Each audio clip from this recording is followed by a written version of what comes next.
कहते हैं खुद पर विजय प्राप्त करना लाख शत्रुओं पर विजय प्राप्त करने से बेहतर होता है। और ये बात सही भी है, क्योंकि अगर आपने खुद पर विजय प्राप्त कर लिया तो आप जीवन में एक सही इंसान और कामयाब इंसान रहोगे। खुद पर विजय प्राप्त करने का साफ साफ मतलब यही होगा कि आपने अपने अंदर की बुराइयों को हरा दिया है। इंसान गलत कर्म करके ही बुरा बनता है और तभी उसके अंदर बुराइयां उत्पन्न होने लगती है और ये बुराइयां धीरे धीरे बढ़ने लगती है। यही बुराइयां उस इंसान को सफल होने से रोकती है। जो इंसान अपने आप से ज्यादा अच्छे वाले काम करवा सकता है वो इंसान खुद से जीता हुआ है, उसका खुद पर बेहतर नियंत्रण होता है। और जो इंसान अपने आप से सिर्फ बुरे काम करवा सकता है तो इसका मतलब है कि वो इंसान खुद से हारा हुआ है। उसके बुरे काम और बुरी आदतें उसको अंधकार में ही रखती है।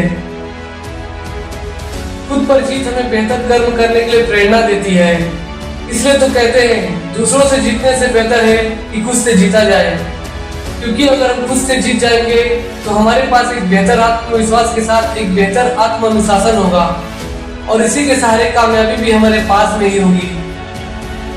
पर समस्या ये है कि खुद पर विजय कैसे प्राप्त करें। खुद पर विजय प्राप्त करने के लिए सबसे पहले आपको खुद को बुरे काम करने से रोकना होगा और खुद को बुरे काम करने से रोकने के लिए आपको खुद को पनिशमेंट देना होगा।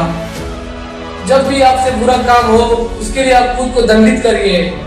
फॉर एग्जाम्पल, आपने किसी को गाली दिया या शराब पिया या सिगरेट पिया, अब आपको इन बुरे कामों के लिए खुद को सजा देनी है और वो सजा होगी कि आप 20 दिन तक कोई भी मूवी नहीं देखोगे। अगर आपको मूवी देखना बहुत पसंद है तो ये पनिशमेंट आपको दिल पे लगेगी और जब दिल पे लगेगी तभी तो बात बनेगी। ये तो एक एग्जाम्पल था। आप खुद को अपने हिसाब से कोई भी उचित दंड दे सकते हैं, पर हाँ, आप एक बात ध्यान रखना कि आपको खुद को शारीरिक चोट वगैरह नहीं पहुंचाना है। खुद पर जीत एक मानसिक जंग है, इसलिए आपको खुद को मानसिक तौर पर सजा देना है।